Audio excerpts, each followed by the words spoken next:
Welcome back to Calculus 2 practice problems, and today we're doing sequences. So sequences are just patterns, and before we can start series, we have to know how to do sequences. So series is like the last quarter of Calculus 2, but we need to know how to do sequences first. So for example, these two patterns right here, 1, 3, 5, 7, and 1, 2, 4, 8, 16 are patterns or sequences, and they have recursive formulas such as 1 plus 2n, or 2 to the n. And as you can see, when you plug in a 0 or 0 in for n, you're going to get 1.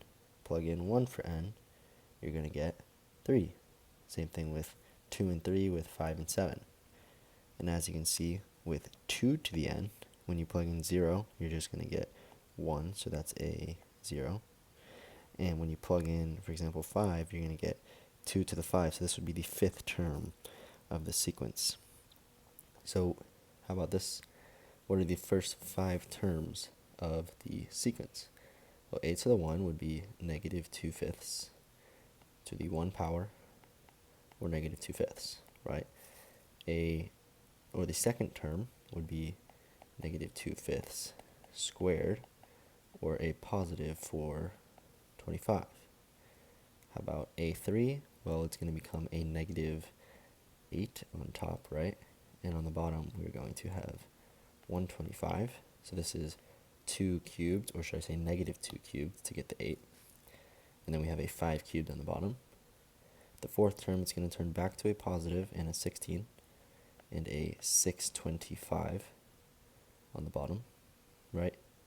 Fifth term, as you could have guessed, it's going to turn back to negative, and 625 times 5 would be 3,125. So these are the first 5 terms of this sequence. Let's look at this one below. Plug in 1, you'll get 3/4. Plug in 2, you'll get 6/6. Plug in, and really that's the same thing as just 1, right? Plug in 3, you'll get 9/7, and then 12/8. And we could simplify that. Divide both the top and bottom by 4 to get a 3/2.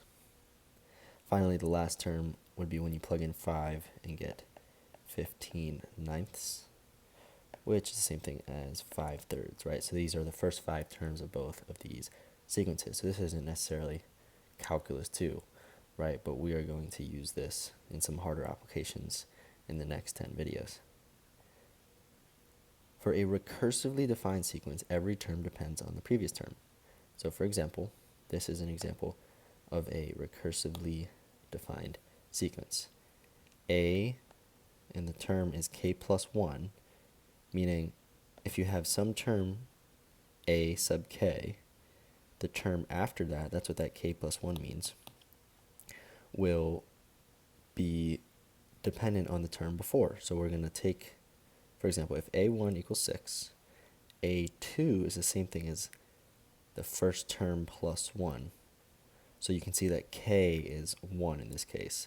So we're just going to plug it in. If we see a k here, or whatever k we get for there, we're just going to plug it in right there. And we know what a1 is. a1 is 6, so we can square 6 and get 36. Same thing with the a sub 3, right? It's just a sub 2 plus 1, so we know k is 2, right? This is k. And we're just going to plug that k value into where we see it in the recursively defined sequence right here. So then we have a sub 2 squared, so 36 squared, right? So let's look at an example. Find a sub 3 if a sub 1 equals 6, and a sub k plus 1 equals 1/3 a sub k squared. Well, we know that a sub 2, so in a different color, a sub 2 is the same thing as a sub 1 plus 1, right? And we can see the 1 plus 1 here, that k is going to be 1 in this case. So this is k equals 1, right? And that's going to be 1/3. Since k was equal to 1, we have a1 squared. Do we know what a1 is? Yes, it's 6. So we have 1/3, 6 squared. 1/3 times 36 is 12. So that would be what a sub 2 is. How about a sub 3? That's what we're trying to find. Well, it's the same thing as a2 plus 1. So in this case, k is 2. And we have 1/3 a sub k squared. So 1/3 times 12 squared is 144. So our final answer is 144 thirds. Right, so that is how we do recursively defined sequences. Now we also look at factorials. So we probably haven't seen this since way before Calc. I don't think we really use this in Calc. But for example, 5 factorial is 5 times 4 times 3 times 2 times 1. Right, I believe that is 120. So 5 factorial is 120. So if we just have n factorial, that's just going to be n. Okay, don't you see, like, if we have 5, it's 5 and then 1 less than 5, 1 less than that, 1 less than that. Or in other words, 5, 1 less than 5, 2 less than 5, 3 less than 5, etc. Right? So if we have n factorial, we're just going to have n minus 1, n minus 2, dot, dot, dot, dot, all the way for infinity. So if we have 3n plus 1 over, or 3n plus 1 factorial over 3n factorial, this can simplify because we know that 3n plus 1 factorial is the same thing as 3n plus 1, and then 1 less, and then 1 less, all the way for infinity, right? But on the bottom, you can see that we have 3n, and then 3n minus 1, all the way for infinity. So there's a considerable, we can do a lot of cancellations, right? That 3n is going to cancel that 3n. And that 3n minus 1 is going to cancel the 1 on top. And everything that comes after will cancel everything that comes after. So this whole thing will just simplify to 3n plus 1. The factorial disappears, in other words. Okay, so now let's look at, well, after factorials, this is pretty much all the basics you need to know for sequences. Now we can look at something a bit more challenging called convergence and divergence. So if you remember in the improper integrals section, a few videos ago, we looked at whether an integral would converge, meaning it's after you integrate you get a number, or diverge, if after you integrate you get infinity. So in this case, a sequence will converge if its terms approach a certain number. And I have an example here, 1 over n is a sequence that converges, because as you can see, the 1000th term, they're just getting closer and closer to 0, right? They start at 1, 10 terms later we're at 0.1, and then 1000 terms later we're just getting closer and closer and closer to 0. And maybe this will remind you of limits, right? So since the terms are getting closer and closer to 0, a sub n is said to converge. Conversely, a sequence will diverge if its terms do not approach finite value. So say a sub n is the simple sequence n, right? The first term is 1, the 10th term is 10, the 10,000th term is 10,000. There's obviously no trend. It's just a linear growth, right? Because this is a linear polynomial. So it's just a linear growth, and it's not approaching a finite value. So the sequence a sub n is said to diverge, right? So in other words, we can now use some calculus here.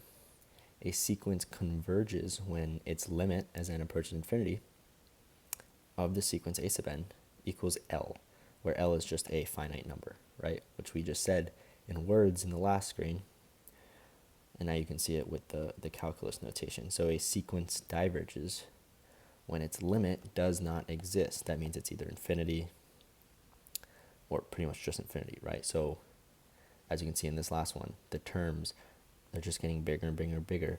So as the terms approach infinity, we're just going to get infinity. This sequence diverges. But in this case, as we approach infinity, the terms get closer and closer and closer to 0, right? Smaller and smaller and smaller until they get to 0. So since this is a finite value, right? This is a finite value L. This sequence converges. Okay, let's look at another case. Let's look at what number do the terms of a sub n approach? So what does that mean? As you can see, the first term, right? Like the first thing we did, the first term would be 6 plus 2. Okay, right? Because that's 6 plus 2 over 1 squared. How about the third term? It's going to be 6 plus 2/9. Okay, well, this was equal to 8, right? This is equal, it's between 6 and 8. How about the 10th term? The 10th term would be 6 plus 2 over 100. So now this is very close to 6. As you can see, we can almost approximate that to be 6 already, right? How about 10,000? What's the 10,000th term? Well, it's going to be 6 plus 2 over 10,000 squared. That number is basically just 6, right? So when I keep saying basically, and we're looking at these trends, we're really just doing limits, right? If you remember back to the beginning of Calc 1. So we could just take the limit as n approaches infinity. These right here are n values, right? And as we get bigger and bigger and bigger, we saw that the terms were approaching 6. Let's prove that with a limit, though. What is the limit as n approaches infinity of 6 plus 2 over n squared? If you directly substitute, you're going to get 6 plus 2 over infinity. And what do we say that anything divided by infinity was? Just 0. So it's 6 plus 0, or just 6. But we saw that already when we tried to evaluate this limit numerically, right? So when they ask you what number do the terms of a sub n approach, is there a trend, for example? Yes. They start out as high as 8, and they end up at 6. So if we were to put this on a graph, a sub n versus n, they start out at 8, and they end closer and closer and closer to 6, right? So we have a little bit of a exponential decreasing curve. So we'll look at some of that graphing stuff later. How about the second one? A sub n equals cosine of 2 over n. Well, what happens at the infinitieth term, right? If that's a word. Cosine of 2 over n. We're just going to get cosine of 2 over infinity. What's anything divided by infinity? 0. And what's cosine of 0? 1. So these terms are getting closer and closer and closer to 0. We start at, because as n increases, 2 over n decreases all the way to 0. And we know that cosine of 0 is just 1. So the terms of this, if you were to put it on a graph, would start at cosine of 2, right? If you plug in n equals 1, you're going to get cosine of 2, and they'll end at 1. And that's not necessarily going to be a straight line like this. Maybe it'll start here and end here, but it might go up and down like that. We don't know yet. So how about this one? What happens when you plug in, or what happens when you take the limit as n approaches infinity of 1 plus negative 1 to the n power and n squared? Well, that's not quite something we really know how to do, but here's how we should approach this. We can see that for no matter what n value on top, right, negative 1 to any value, it's either going to be a positive or negative 1, right? So we could write this as 1 plus or minus 1, right?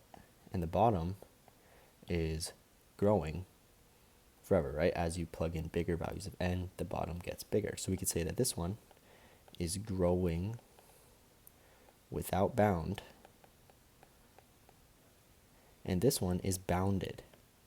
What is it bounded between? It's bounded, it could be as small as 0, right, for any n value that makes it just a negative 1, because then you'd have 1 minus 1 and you get 0. And it's bounded at the top by any even n value that would cause you to have 1 plus 1, right? So the top is only going to be 0 or 2, but the bottom grows without bound. So what do we say when the bottom is growing much, much, much bigger than the top, and towards infinity, that is, anything divided by infinity is 0. So this sequence will get closer and closer and closer to 0. And that kind of graph, the points will kind of do this until they get closer and closer and closer to 0. So we can also evaluate limits just using common sense, which we will look at after this. So we also know, we should also recall, how do you say it, L'Hopital's rule, right? That if you take a limit and you get infinity over infinity, or 0 over 0, or any other indeterminate form, you can just derive the top and the bottom and plug in infinity, if you have to plug in infinity, right? So say we have n squared over n, right?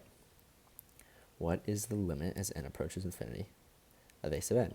You plug in infinity, you get infinity squared over infinity, right? But infinity squared is just infinity. Infinity over infinity, that's an indeterminate form. So we can use L'Hopital's rule and take the derivative of the top and get 2n. Derivative of bottom, get 1. Plug back in infinity, and you get 2 times infinity, right? Which is just infinity. So that just means that the sequence diverges to infinity, right? But we can use L'Hopital's rule to determine that. But there's a shortcut to L'Hopital's rule. It's what we did right here in the bottom. Let's look at this shortcut. N to the n, or n to the NnFEPL. So if we have n factorial over e to the n, what is the limit as n approaches infinity? Well, we weren't really taught how to do that in Calc 1, and we surely wouldn't remember it by now. But we can use a little shortcut, n to the NnFEPL. This is any function to the nth power, right? Say you had like 3 to the n power. That's an example of n to the n. A factorial, like n prime. An exponential, like e to the n, or e to the 2n, e to the 3n, etc. A polynomial, like n, or n to the 5th power. Those are both polynomials. Finally, logarithms, like ln of n, or like log base 2 of n. So this is a general way of how fast functions grow. At the top, they grow super fast. For example, plug in, well, let's not plug in anything. They just grow super fast, right? The ones at the top grow super fast. Logarithms grow a lot slower. We could prove this by looking at the graphs. The graph of a logarithm kind of looks like that, and it grows pretty slowly. But the graph of an exponential will grow much faster, and n would grow right in the middle of that. So we just looked at logarithms, polynomials, and exponentials, right? So obviously the exponential one is growing the fastest, the polynomial is intermediate, and the logarithm is slow. So we can use this as a shortcut when we're doing limits. If we have the limit of n prime over e to the n, the top is growing faster. So we can ignore all of our practices for evaluating this limit and just say the top's growing faster than the bottom. So infinity away from now, the top is going to be so much bigger than the bottom that we can just call it infinity, right? 1,000 over 2. Since this number is so much bigger than this number, we get such a big number that this number compared to this number is infinitely large, right? If we added a whole lot more zeros to that. It's the same thing with the bottom. If the bottom's growing faster, the limit is 0, because infinitely far away from now, the bottom is so much bigger than the top that since the denominator is bigger, the actual number is super small, right? For example, 1/2 is much bigger. That's what this double sign means. Much bigger than 2,000, right? 2,000 is a much bigger number than 2, yes. But 1/2 is surely much bigger than 1 over 2,000 because they're inversely related. So since the bottom's growing faster in this case, we have a logarithm, a very slow growing logarithm on top, and then a polynomial that grows much faster than the logarithm. So the bottom's growing faster at infinity. So the limit is 0, right? Anything divided by infinity is 0. So we just did that trick here. As you can see, we have a polynomial on the bottom. And this doesn't even apply, it doesn't really grow, it's bounded. So really, we could throw a b at the bottom of this list, but we don't. But if it's bounded, it's not growing at all.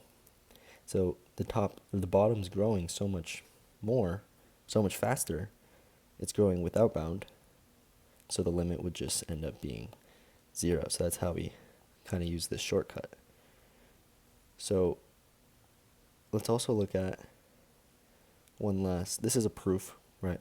A sequence that is monotonic and bounded must converge. So what does monotonic mean? That means increasing or decreasing only.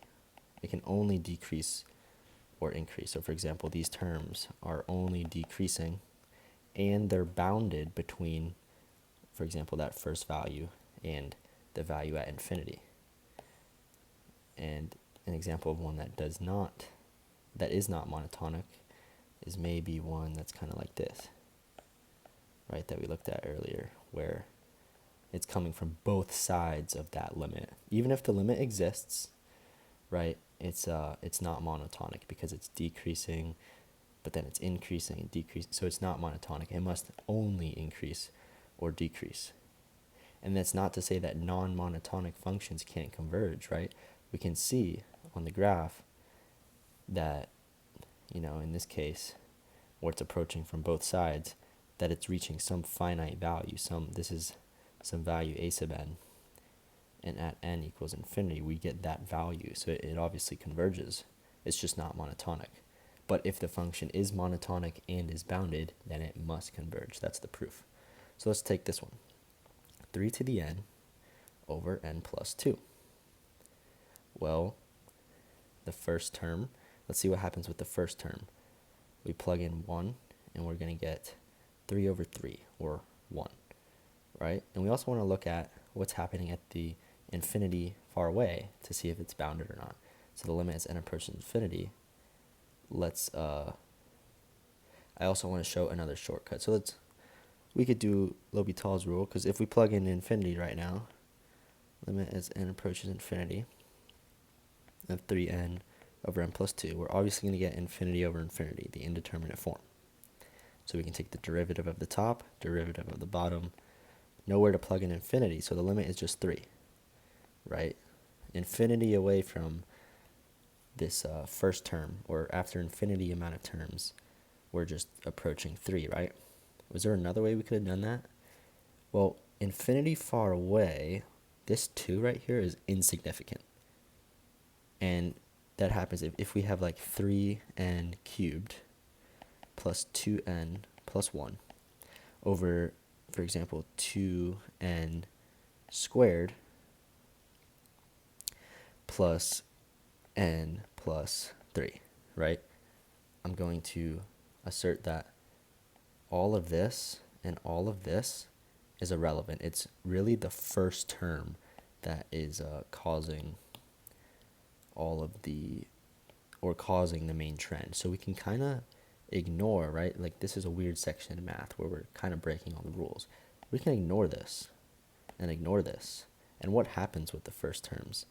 Well, the n squared will cancel the 3, and you can see the top is growing faster in this case by a factor of n, right?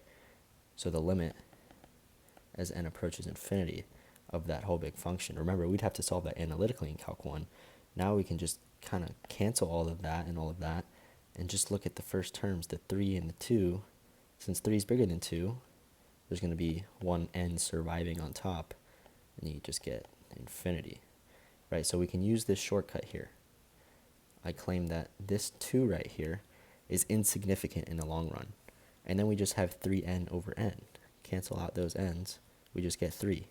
That's kind of just when we're dealing with infinity. We can break the rules with infinity because infinity doesn't exist itself, right? So we can see that this function's bounded, right? The first term is 1, and the last term, if some last term existed, would be 3, right? So we can see that it is bounded. Now we want to see if it's monotonic, and one way we can do that is by looking at the derivative. Let's see, if we were to call this a function, right, instead a function of x, let's find the derivative. Let's do a quotient rule. So the derivative of the top is 3 times the bottom minus the derivative of the bottom times the top, all over the bottom squared. I remember this from Calc 1. The top is just going to simplify to 6. The bottom is going to simplify to x plus 2 squared. 6 is always positive, right, no matter what x value you choose. And also, no matter what x value you choose here, even if it's a negative 1,000, we're squaring it. And if it's a positive 1,000, we're squaring a positive number. So the bottom is always positive as well. Since basically this graph right here is always positive, and especially within this bound, it's positive, right? So that just means it's monotonic. it's monotonic or always increasing, right? So since this function right here, or I shouldn't say function, this sequence right here is monotonic and bounded, it must converge, right? So just for fun, we can graph this and see what convergence looks like on the graph. When n equals 1, the function is just 1, right? So this would be a point on the graph of n, a sub n versus n. And as we go towards infinity, it's only ever going to get as big as this. So the graph of a sub n versus n kind of looks like this. We can see that it is bounded between 3 and 1, and it is always increasing, right? The slope is always positive, and it might flatten out very closely to 0 here, but it'll never be 0. So since this is what it looks like on the graph, being bounded and monotonic. And what convergence means is that it's just going to get so close to 3 that we can consider it to be 3 at infinity, right? At infinity, if that was realistic, we can see that a sub n would equal 3, so a sub infinity would equal 3, right? So that is why the limit as n approaches infinity equals 3. And that's what it means to converge. Remember, a sequence will converge if its terms approach a certain number, a certain finite number. So that is how we do sequences. And the next video we'll look at series. So sneak peek, a series is just all of the terms of a sequence added up together. So we're just going to add up all of the terms of a sequence. And if that sum is a finite number, the series will converge. If that sum is a infinity, for example, then the series will diverge. So even though a sequence converges, that doesn't necessarily mean that the series will converge, and vice versa. Right? So it kind of gets a bit tricky from here on out. This is definitely, in my opinion, the hardest part of Calculus 2, the next quarter, because we're in the last quarter of Calculus 2, right? In the first quarter, we looked at all the heavy integrations. Second quarter, we looked at all of the applications, like volumes and arc length, etc. Third quarter, we looked at some miscellaneous stuff with the polar, parametric, improper integrals, and now we're finally at sequences and series. So stay tuned for series.